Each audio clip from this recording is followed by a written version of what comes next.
Shalom. Our Catholic our Catholic daily gospel reading is taken from Matthew chapter 9 verses 18 to 26. Glory to you, Lord. While he was saying these things to them, an official came forward, knelt before him, and said, "My daughter has just died, but come, lay your hands on her, and she will live." Jesus rose and followed him, and so did his disciples. A woman suffering hemorrhages for 12 years came up behind him and touched the tassel on his cloak. She said to herself, "If only I can touch his cloak, I shall be cured." Jesus turned around and saw her and said, "Courage, daughter, your faith has saved you." And from that hour, the woman was cured. When Jesus arrived at the official's house and saw the flute players and the crowd were making a commotion, he said, "Go away, the girl is not dead but sleeping." And they ridiculed him. When the crowd was put out, he came and took her by the hand, and the little girl arose. And news of this spread throughout all that land. The Gospel of the Lord. Praise to you, Lord Jesus Christ. So, yung ebanghelyong ito ay related siya noong previous Sunday, kung saan yun naman ay hinango dun sa Gospel according to Saint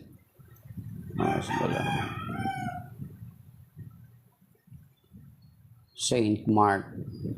So yung na habang papunta ang Panginoong Jesucristo doon sa anak ni Jairo, ay may babae na Syrophoenician na babae na dinurugo ng 12 taong dinurugo.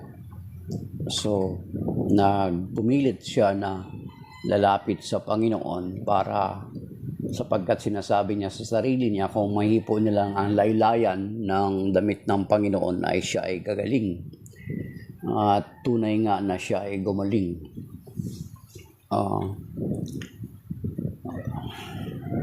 Yan. Makikita natin na ang babae sa panahon ng mga Hudyo, sa panahon ng Panginoon Jesucristo, ay sila po ay tinuturing na marumi kapag nagkakaroon sila ng pagdurugo, tinuturing sila na marumi at hindi dapat sila makihalubilo sa karamihan. So binagbabawal yun sa kanila, pero sinikap niya na maaring sinasabi niya sa sarili niya na sabihin na ng iba yung sasabihin nila, basta ako ay gusto ko makalapit sa Panginoong Jesucristo. And true enough ay lumapit siya at sinabi niya sa sarili niya na kung mahipon niya lang ang laylayan ng Panginoon, siya ay gagaling.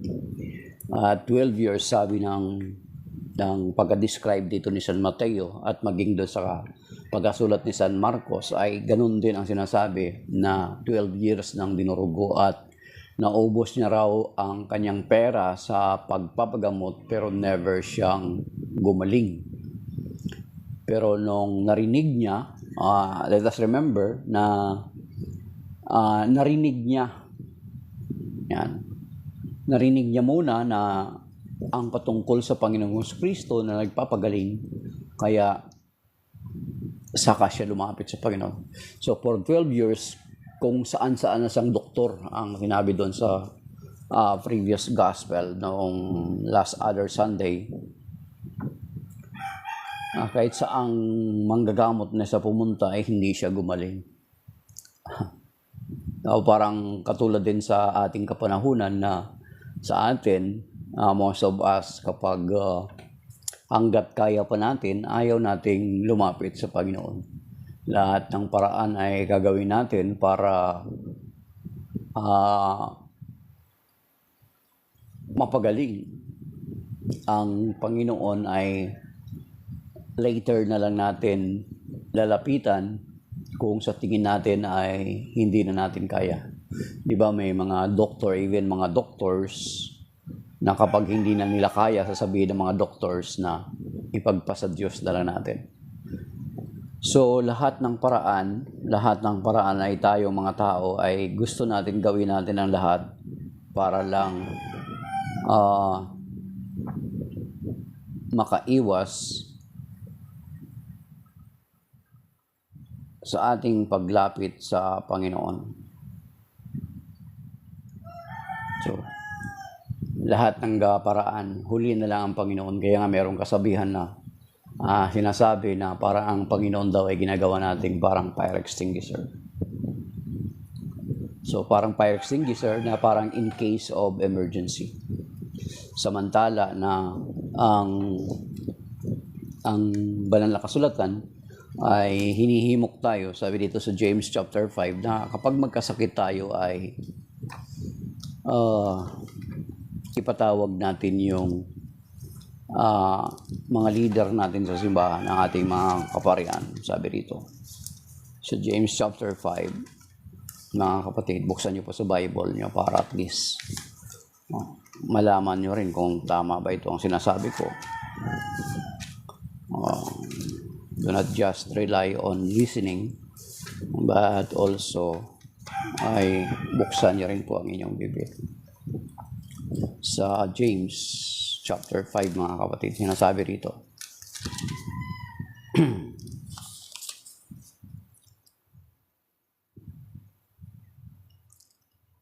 is anyone among you suffering? He should pray. No, he should pray.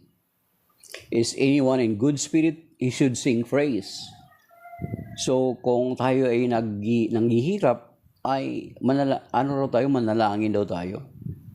And then, kung maayos naman yung ating kalalagayan, magpuri tayo sa Panginoon. And then, sa verse 14, is anyone among you sick? He should summon the presbyters of the church, and they should pray over him and anoint him with oil in the name of the Lord. So, ang presbyter dito ay tumutukoy sa mga pari. Presbyter or presbyteros sa salitang Griego, na ang ibig sabihin ay pari. So, mga pari. Ipatawag natin yung mga pari natin. That is why we in the Catholic Church, meron tayo tinatawag na sacrament of anointing of the sick. So, sa anointing, sabi dito, he should summon the presbyters of the church and they should pray over him and anoint him with oil in the name of the Lord. So, anointing of the sick, yung anointing of the oil. Kaso lang itong sakramento na ito ay kalimitan, akala natin na ang sakramentong ito ay para lang dun sa mga taong malapit ng mamatay. So, akala natin. So, that is why may mga tao na kapag nagkakasakit ay hindi nila tinatawag yung pari. Kapag naghihingalo na yung kanilang kamag-anak or pamilya, saka tatawagin yung pari para i-anoint yung may sakit. Ganun. So, which is not, mga kapatid. Ang anointing of the sick is para pa dun kapag may sakit ka. Kaya sinasabi dito na if any one of you is sick, he should summon or call the presbyter of the church, and they should pray over him and anoint him with oil in the name of the Lord. And the prayer of faith will save the sick person, and the Lord will raise him up. If he has committed any sins, he will be forgiven. Yeah. So, and then yung previous gospel na alam natin na sa forgiveness ay doon yung nagkakaroon ng healing. 'Di ba yung naalala niyo yung dinala yung previous gospel last other day yung dinala ng apat na magkakaibigan, ang kanilang kaibigan sa Panginoon, ay hindi sinabi ng Panginoon na magaling ka na, kundi ang sinabi ng Panginoon, your sin is forgiven. Nang pinronounce ng Panginoon na your sin is forgiven, nagkargaroon ng kagalingan yung paralytic man. So the same dito rin sa sinasabi sa James chapter 5 na, and the prayer of faith, yung panalangin ng pananampalataya will save the sick person and the Lord will raise him up. If he has committed any sins, he will be forgiven. But of course, makikita din natin na there are times na meron naman talagang after the anointing of the sick is namamatay. Diba? Ibig sabihin, ang isa sa mga healing na naranasan niya is yung healing, yung na-heal yung relationship niya towards God. Kaya nung namatay siya, ibig sabihin, na-heal yung relationship and his soul. At ang kanyang kaluluwa ay maaring handa nang humarap sa Panginoon. So na-heal yung kanyang soul. Ang kanyang kaluluwa na-forgive yung kanyang kasalanan. Na-restore yung relationship niya, yung broken relationship niya sa Panginoon. Because meron talagang mga kapatid na hindi kagyat na gumagaling. Meron tinatawag na gradual, merong mga instant healing, and meron din talagang hindi gumagaling. Bakit ganon? So si Lord na nakakaalam.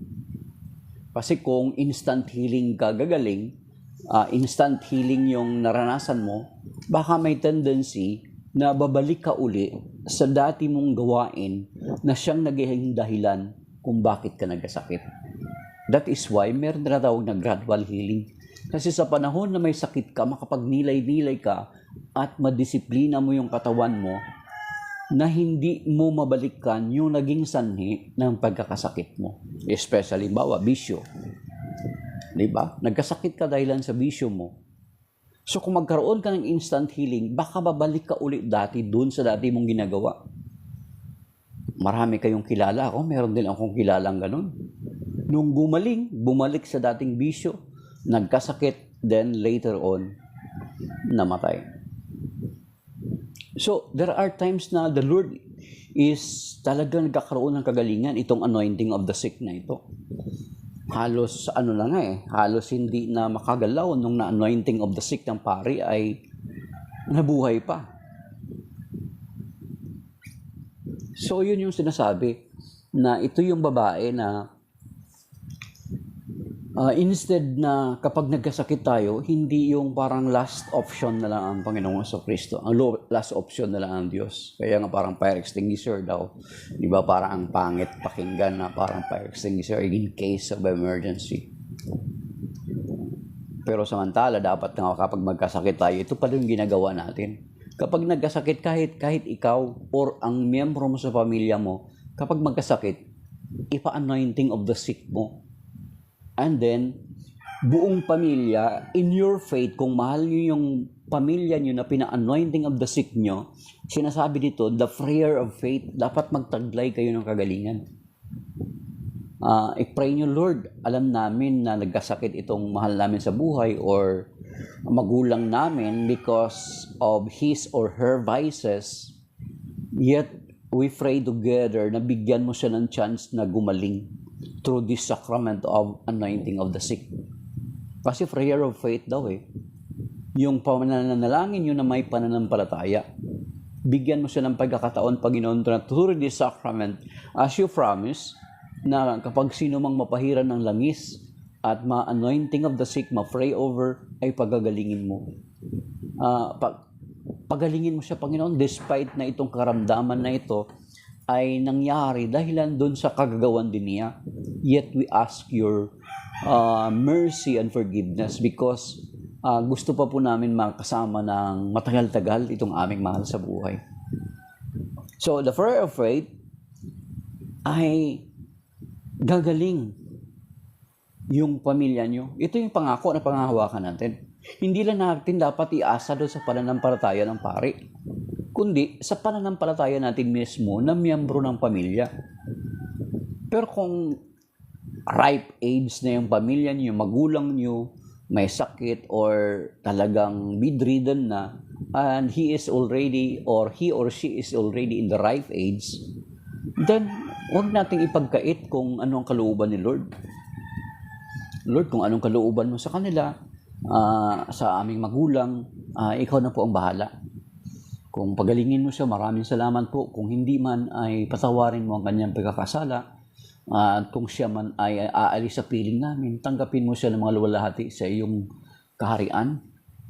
At patawarin at huwag mo nang tingnan yung mga nagawa niyang mga kasalanan previously. Pagkos ang tingnan mo ay ang kanyang pananampalataya sa kasalukuyan at ang aming pananampalataya sa iyo.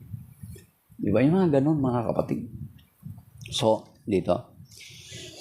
Kasi maging doon sa Mark chapter 6 verse 13, nakalagay din doon na ang mga alagad ay nagpahid ng langis. Kaya that is why we, in the Catholic Church, mayroong sacrament of anointing of the sick. Alam niyo ba na sa anoint, di ba, 2 beses tayo na anoint sa binyag and then sa during our confirmation, may langis na pinapahid doon.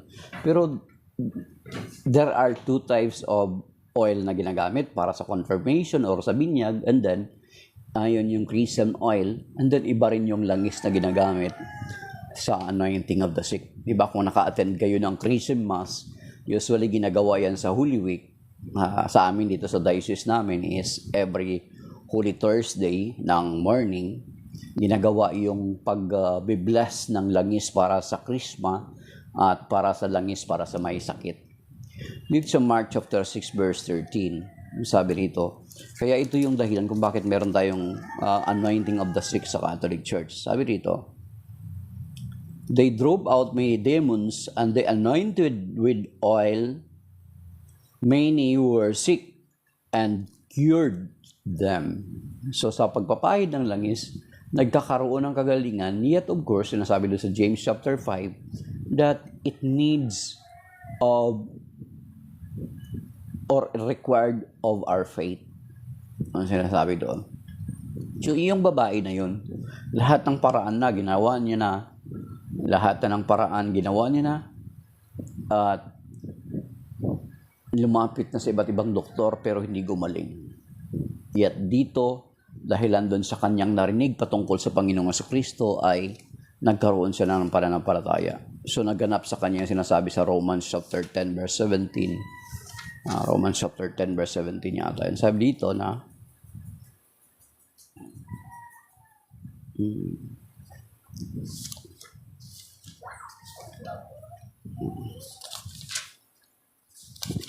Romans chapter 10 verse 17. Sa Romans chapter 10 verse 17, thus faith comes from hearing, thus come from what is heard, and what is heard comes through the word of Christ. So, na-establish yung pananampalataya ng babae dahilan sa mga narinig niya patungkol sa Panginoong Jesucristo. So, para ma-establish ang ating pananampalataya sa Panginoong Jesucristo, isa pamagitan din ng ating pakikinig ng salita ng Diyos, ng patungkol sa Panginoong Jesucristo. Of course, sinasabing pakikinig kasi alam naman natin itong sinulat ito ang aklat ng Roma chapter 10 na ito ay sinulat ito nung unang siglo, hindi pa naman na-compile ang Biblia. So that is why ito yung sinabi ni San Pablo na ang pananampalataya ay bunga ng pakikinig at pakikinig patungkol sa Panginoong Jesucristo. Kasi hindi pa na-compile ang Biblia noon, 4th century na na-compile ang Biblia ng Catholic Church. So ibig sabihin na ang pananampalataya ay bunga rin ng pagbabasa. Kasi during that time kasi sinasabi ko sa inyo, hindi pa na-compile ang Biblia. So hindi sinabi ni Saint Paul na ang pananampalataya ay bunga ng pakikinig at pagbabasa. Bagkus sinabi niya lang ay pakikinig lang. Kasi pinapangaral pala noong unang mabuting balita, hindi pa na-compile ang Biblia. So therefore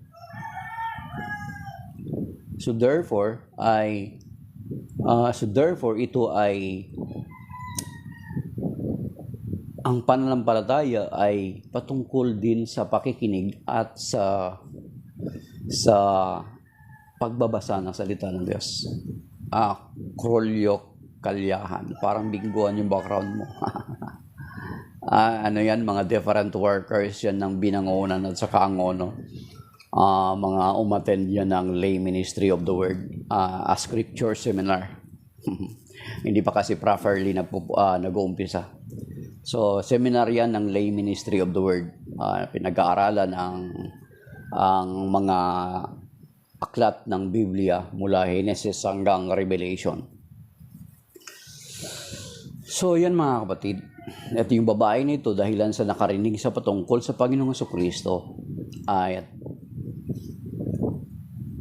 lumapit siya sa Panginoon at ang sabi niya, mahipo niya lang ang Panginoon, ay gagaling siya. So, tayo din, sana ma-establish din natin yung ganong pananampalataya. So, wala na ang Panginoong Jesucristo. Wala na siya, di ba? Physically. But during the Mass, sa atin sa Catholic Church, during the Mass, pwede natin sasabihin yan sa Panginoon.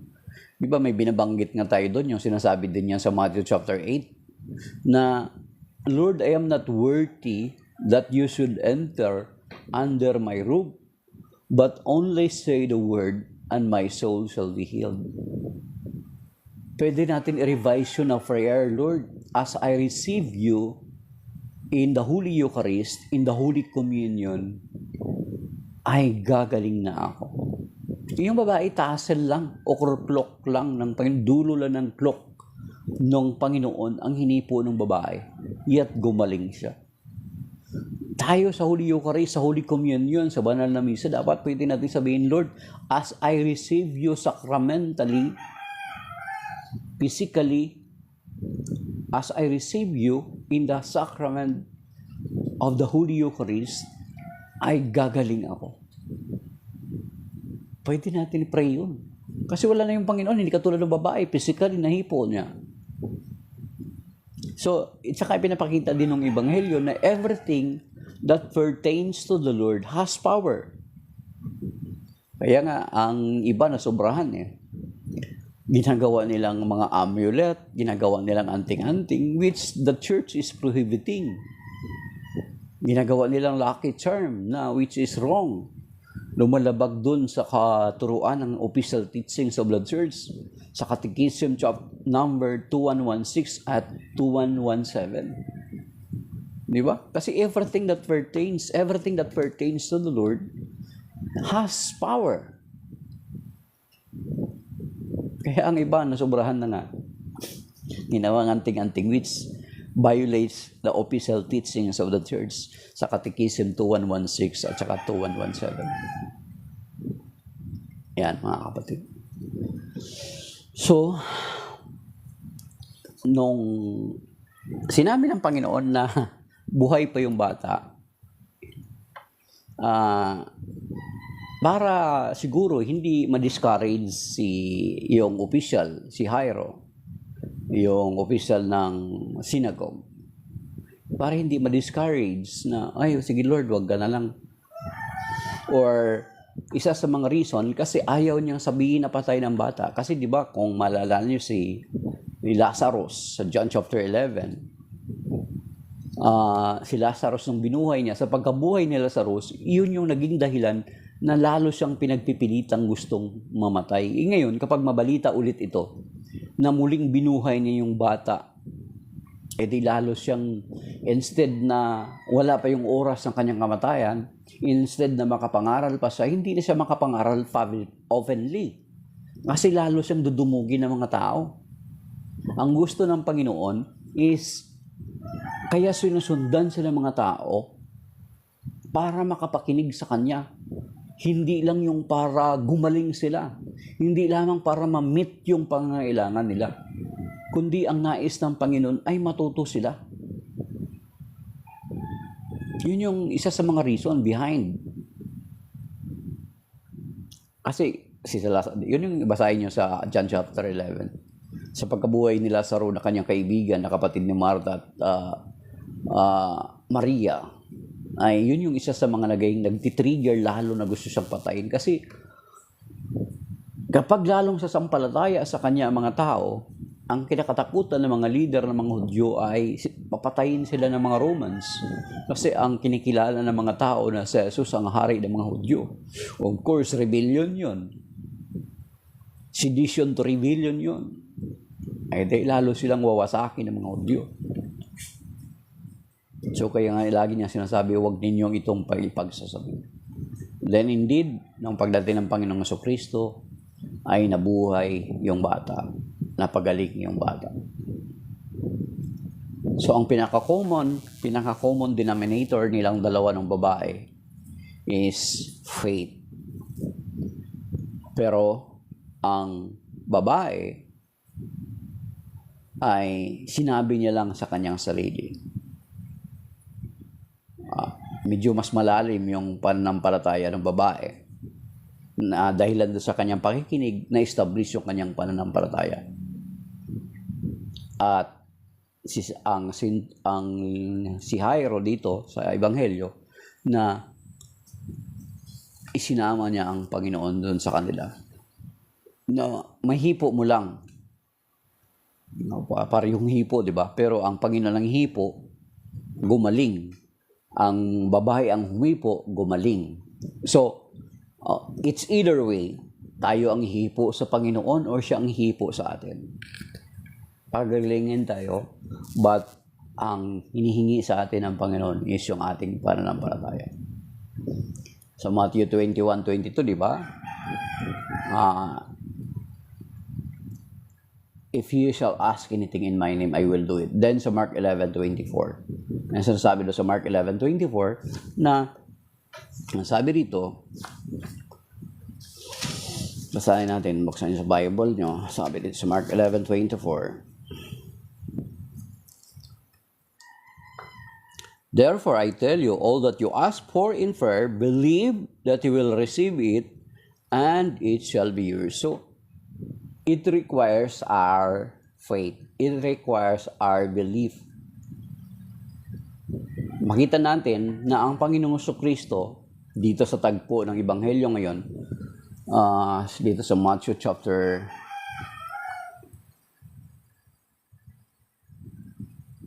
9, dito sa Matthew chapter 9, ay ipinapakita na Matthew 9:18-26, na ang reason that the Lord perform a miracle, it is because of faith. Sa pamagitan ng ating pananampalataya. Ang Panginoong Jesucristo ay hindi siya kikilos dahilan sa kailangan natin. But He required us to have faith in Him. Pananampalataya. Yun yung sinasabi sa mga binasa natin. James 5:13-16. Dapat a prayer of faith. At paano tayo ma-establish ang ating pananampalataya? Katulad ng babae, narinig niya ang patungkol sa Panginoong Jesucristo. At katulad din ng binanggit ko kanina, sa Romans chapter 10 verse 17, faith cometh by hearing, and hearing the word of Christ. Of course, during that time, hindi pa nasulat ang Biblia, kaya sa panahon natin na nasulat na, ay faith also comes through reading and hearing the Word of God. So, that is by now, mga kapatid. May loobin ng Panginoon na dagdagan nawa niya ang ating pananampalataya upang sa gayon ay kung ano mang hingi natin sa Kanya ay pagkaloob nawa sa atin ang Panginoon. So, shalom. That is by now. Maraming salamat sa mga nag-likes at sa mayroong isang nag-share at sa mga nakinig, sumilip or dumaan sa live na ito. May God bless us all. Bless us and keep us safe and sound this week. Ngayong Monday na ito. Amen.